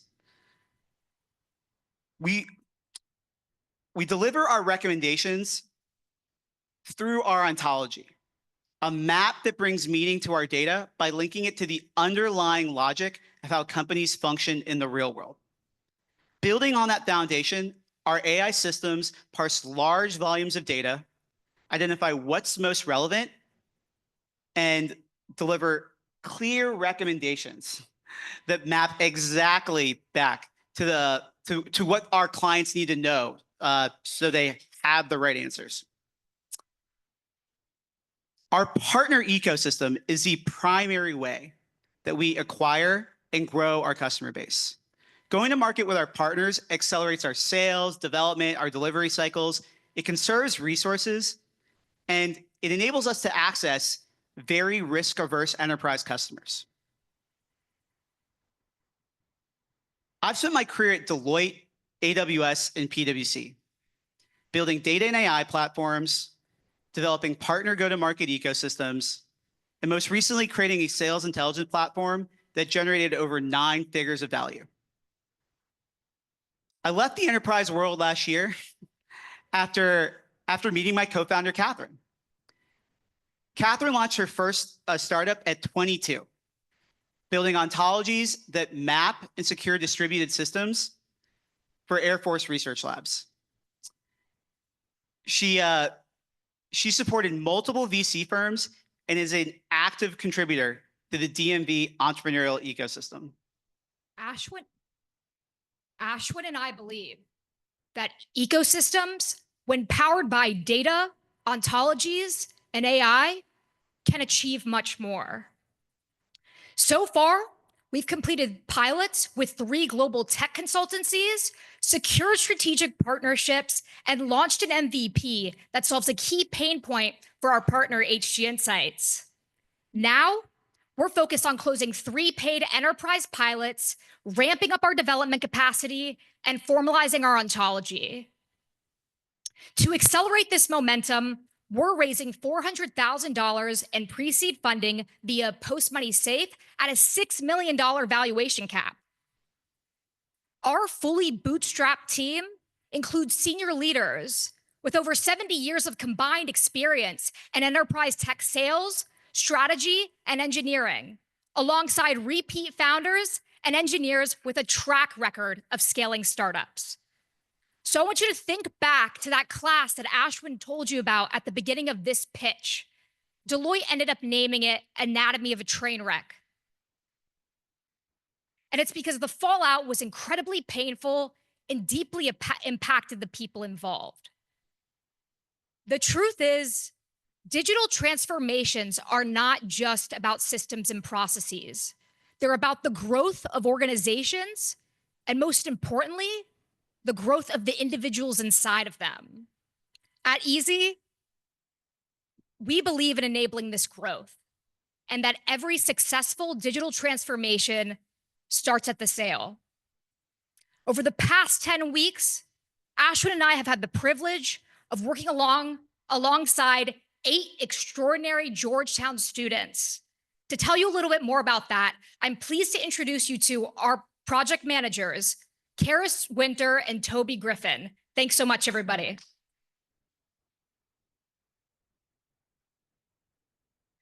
Thank you, Ashwin and Catherine. Yeah, so I think I speak for Toby and the rest of the Easy team when I tell you guys how much we learned this semester. Throughout our 10 weeks with Easy, Ashwin and Catherine put so much effort into getting to know us, and not just as students, but as people as well, as I poured so much effort into getting to know us as people, as well as into the projects we were working on together. So what were those projects? Firstly, in tech, over the course of the 10 weeks, Alyssa and Baxter were critical in the development of Easy's MVP. Their hard work this semester was fantastic, and it really drove our progress forward. Arnika was crucial in the development of Easy's logo. Her work on iteration after iteration of the logo really captured the spirit of Easy's brand. And finally, on the strategy side, James, Leah, and Selene were absolutely fantastic in devising critical thought leadership pieces. For example, Easy's newsletter, to establish Easy as a leader in the digital transformation space. Overall, as Karis said, it has been an absolute pleasure and privilege to work alongside Ashwin and Catherine this semester. The culture that they have built at Easy is innovative, it is welcoming, and most importantly, it has grown us as people and as professionals. So a huge thank you to them. Yeah, and if you're investing in pre-seed AI for B2B sales, have B2B portfolio companies for go-to-market strategies, or you yourself are an engineer ready for tough enterprise challenges, Ashwin and Catherine would love to connect. Thank you so much for everyone's time, and please have a great night.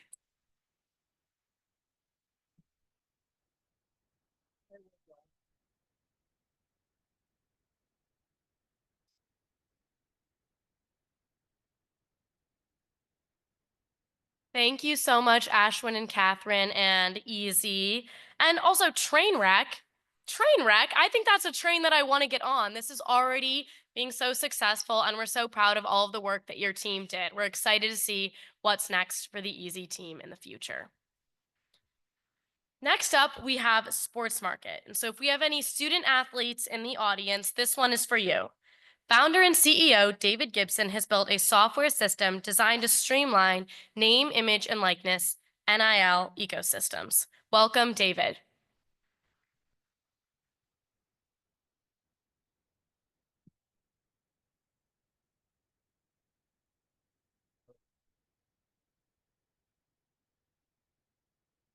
Hello, hello. How's everyone doing tonight? All right, all right. Do we have any sports fans here tonight? College, pro sports? Anyone watch the draft?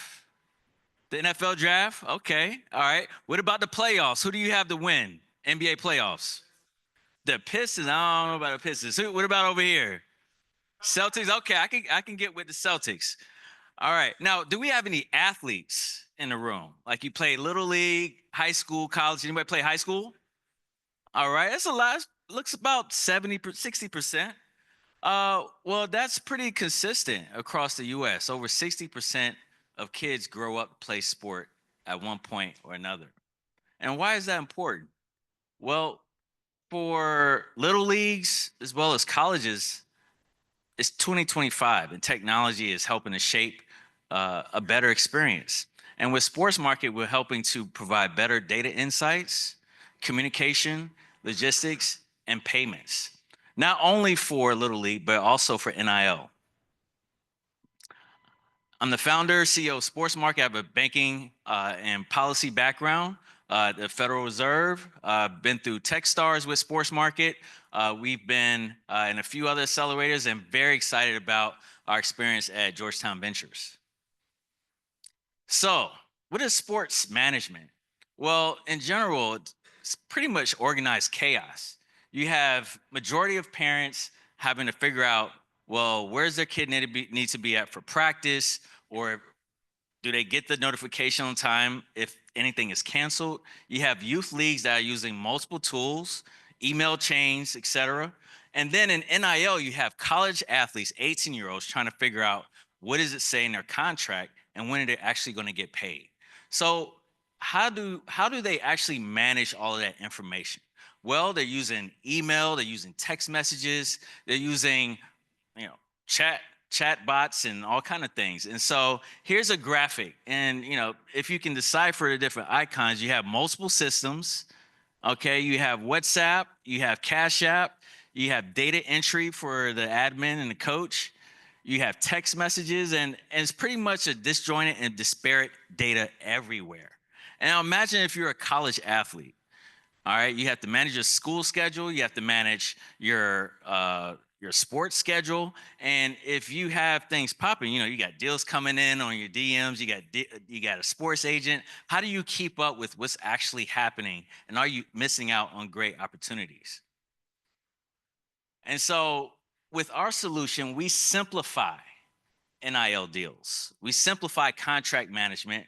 We simplify deal flow, not only for colleges and sports agencies, but also even at the high school level. Did you know that now in over 30 states that high school athletes can get an NIL deal? Well, now we have a system for them to manage that not only at the individual athlete level, but at the school level. So our long-term plan, and really what it comes down to it, we're capturing the life cycle of that athlete very early. We've been providing league apps for local community organizations for over 5 years. And since 2021 with NIL, we started to provide tools for universities and sports agencies. And so what does that mean? We're able to help programs manage at every level. So how big is this opportunity? Well, over $35 billion of money flows through college, high school, and youth sports. That's right. We're talking about tickets, we're talking about travel, we're talking about payments, revenue, in all different forms. Now, the college athlete, since 2022, the average D1 athlete may generate about $15,000 on the low end. But of course, you've seen the reports where you have athletes earning thousands, tens of thousands, hundreds, millions of dollars. And, we saw earlier how many fans are there? There's over 182 million fans who are looking to engage in new ways with college athletes. Now, in the NIL space, $2 billion were paid out to athletes last year in cash. How do you think that happened? Anyone want to guess? Checks arriving 3 to 6 months later, okay? You also have Cash App, or you have PayPal. They really don't have too many tools that help them to know what's going on at any given time. And so that's the solution that we built. And that growth is going to keep going 40%, and there's about 500,000 college student athletes. Now, why is that important? Well, you have the house settlement and a few other things that we'll talk about. But in the league management space, over $10 billion is being spent in there. And so for our platform, again, we're looking to be one platform to elevate your game from sport operations to NIL success.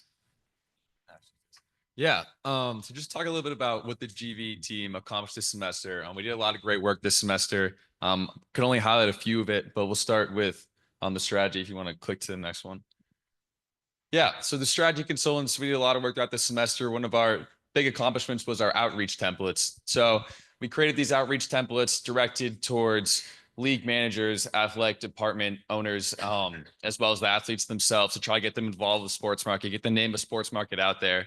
Along with that, we have the one pager offering a clear and concise summary of what sports market does and try to get our service out to as many people as possible.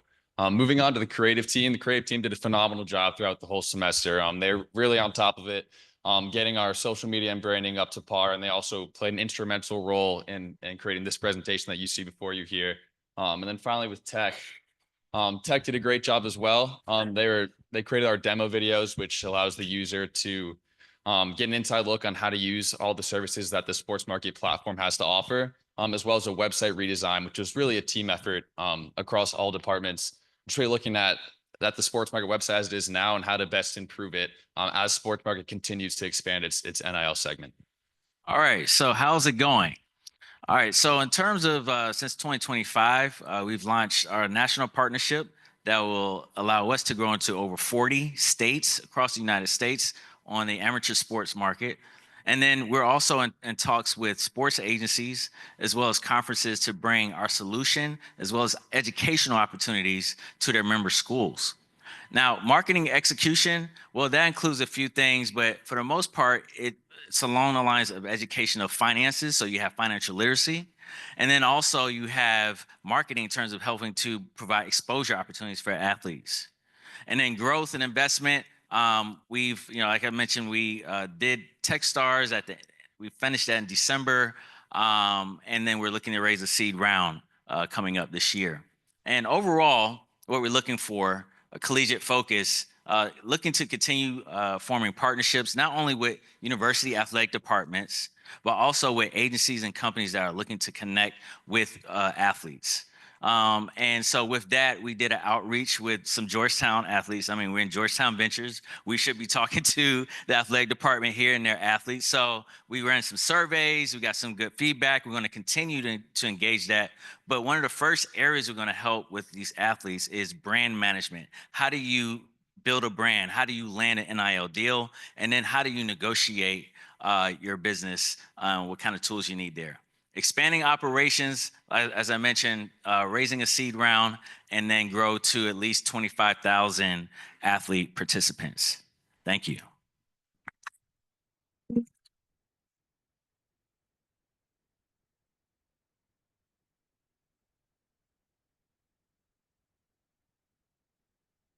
Thank you so much, Sports Market. It is so interesting to see the evolution of sports with technology. And I really hope some of the Georgetown athletes you're talking to are on the basketball team, because I really want to see the Hoyas in March Madness next year. And you can help with that. Thank you so much, David and AJ and the whole team. And it is officially that time of the night where we have made it to our final startup presentation. And this one is a real gift. Join me in welcoming up Nancy, the CTO of DOSI, to tell us how they have simplified gift giving.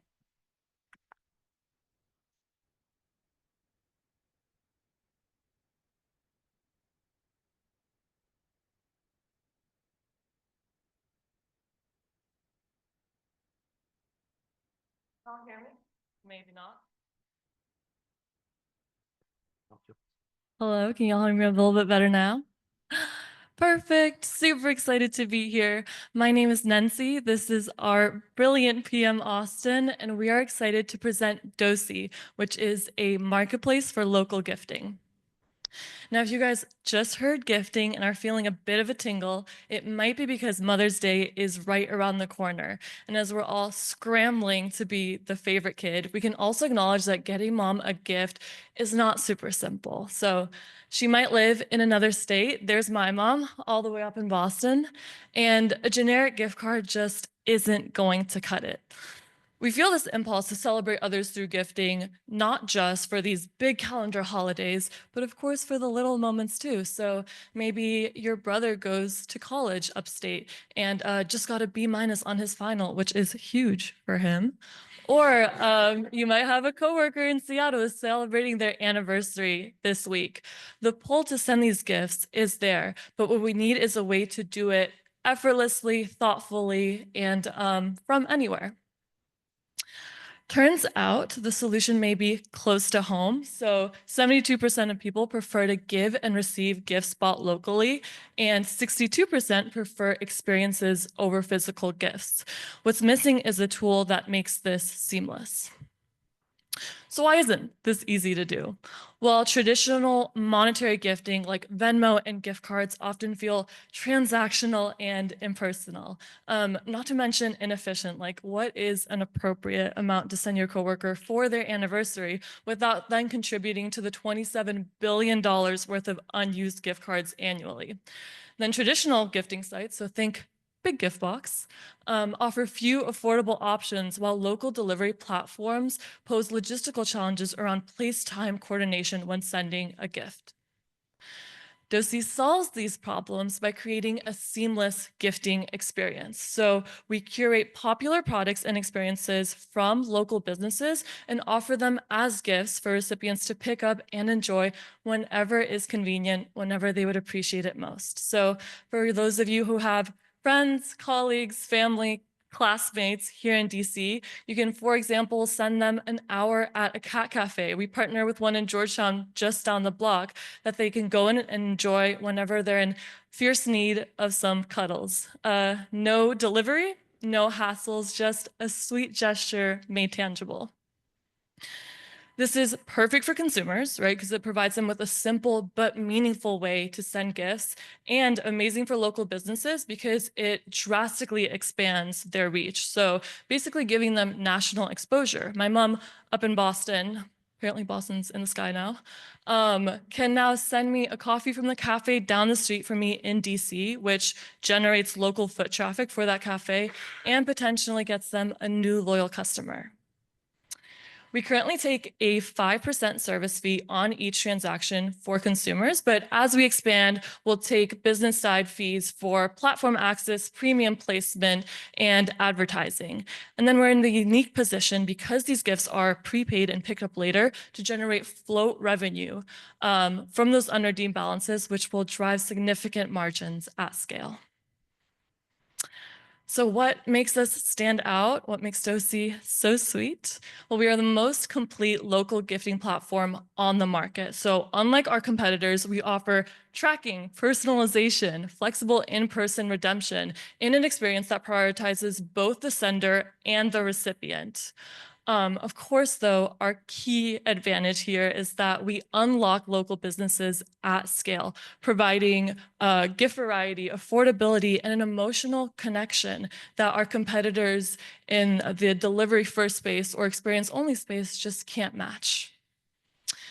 The future is definitely digital, but it's also deeply local. And as consumers are looking for real world connections and authenticity, Dosi basically lends digital convenience to the resurgence of localism, providing an effortless way to send experiences from anywhere with just a tap.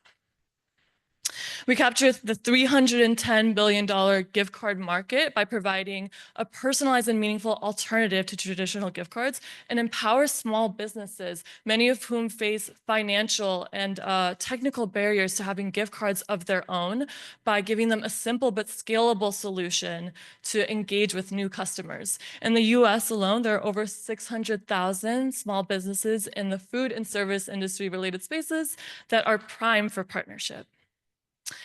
We are a small but mighty team of 3 technical co-founders, each with over 4 years of software engineering experience. And our CEO and savior, Thais, has recently gone all in on the app this past summer. At Capital One, we've built apps for branches and cafes that engage brand awareness, have helped track customer needs, and facilitate customer interactions. And we're now applying that experience to matching up users and local businesses on Dosi. Our team has recently gotten a little bit bigger and a whole lot mightier, so I'm going to pass it off to Austin to talk a little bit more on our partnership with Georgetown Ventures. Thanks, Nancy. This semester, our team was focused on 3 main areas: a branding alignment and refresh, outreach and awareness, and a revamping of our tech platforms. Starting with the branding alignment and refresh, our creative team of Maeve and Charlotte absolutely killed it. They created a brand book to align colors and fonts across our website and app, and designed fun little graphics that grabbed the attention of both current and potential users alike. Our consulting team of Sophie, Marie, and Turner were primarily focused on outreach. They spearheaded our marketing campaigns, went out into the community and built relationships with local restaurants, Patango Gelato being the largest of those, and even worked on-campus events to advertise Dosi to the masses. Finally, our tech team of Sasha and Will were busy on the back end. They did a complete overhaul of the website, removing any bugs that were present, and ultimately making the entire process a lot smoother and more optimal for the user. They also created an messaging app extension that is going to be vital for future distribution channels. Overall, this team absolutely killed it. Every task we gave them with such ease and efficiency. I really don't know how they did it, but what I do know is that I could not be more thankful for all of their hard work and for having the privilege of working alongside them this semester. So with that, I will pass it back to Nancy to end things off for us. Everybody here at Ventures, and big shout out to Team Dosi out there in the audience. That about marks our time. We'll keep making gifting sweeter, and we'd love to have you join us, especially if you have connections in the gifting space with local entrepreneurs or with Main Street organizations. Or if you make a mean bowl of acai and happen to be a local business owner, we would love to chit chat. Thank you so much for your time.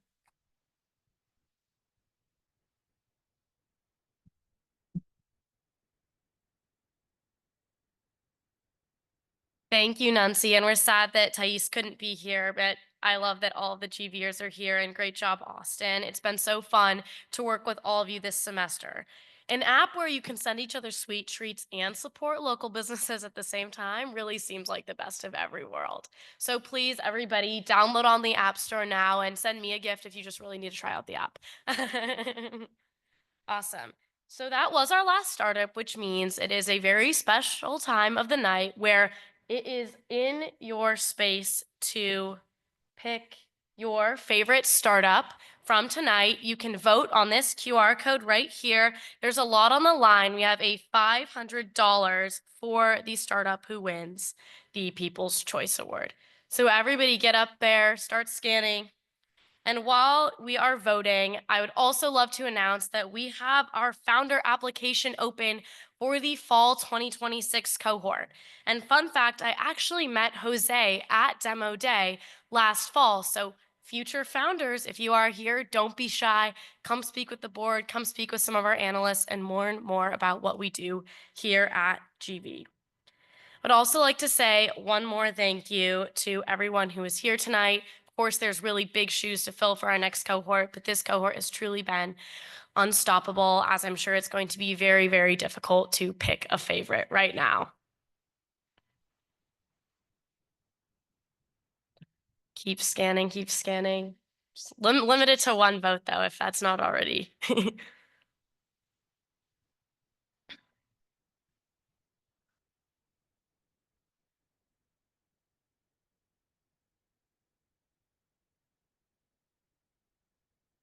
We're going to give it one more minute.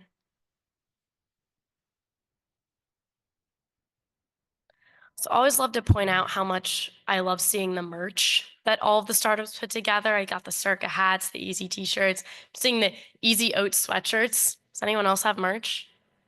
Last year, like suddenly every single startup showed up with merch, and I was like, I feel like I should get merch from all of them and just like put it on as you're going up. Oh, the water bottles. See, again, with the water analogies, a water bottle for H2 Ops. Come on. Everybody needs to step up their game after that one. It's so close. Oh my gosh. That's because everybody's amazing. Is anyone surprised? Of course it's going to be close.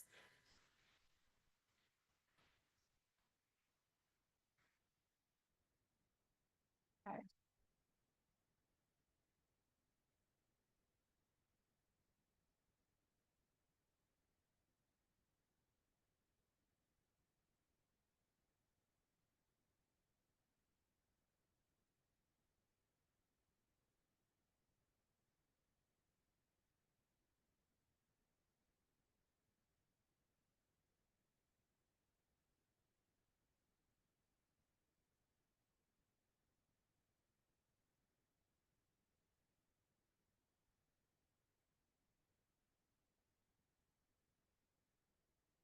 Okay. We have a winner. We have a winner. We're going to do a drum roll. And while we're doing the drum roll, I'm going to say it was very, very close because everybody did amazing. But I'm excited to announce the winner of our Spring 2025 People's Choice Award as Dosi.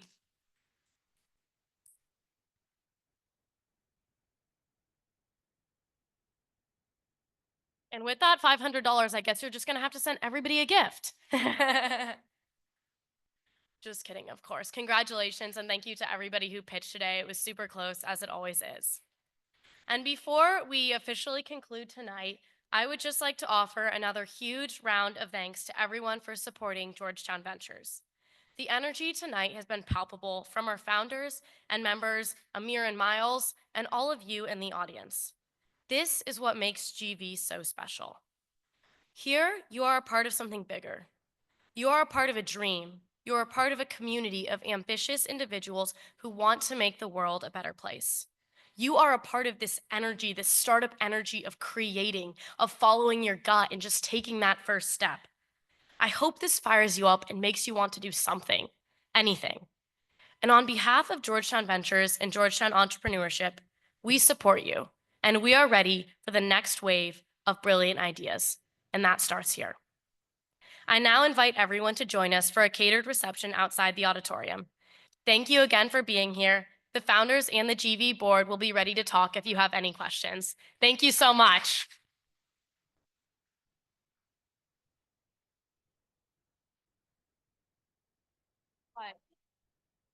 And founders, we're going to ask that you please stay in here for just a second. Thank you so much. All of the founders, please stay.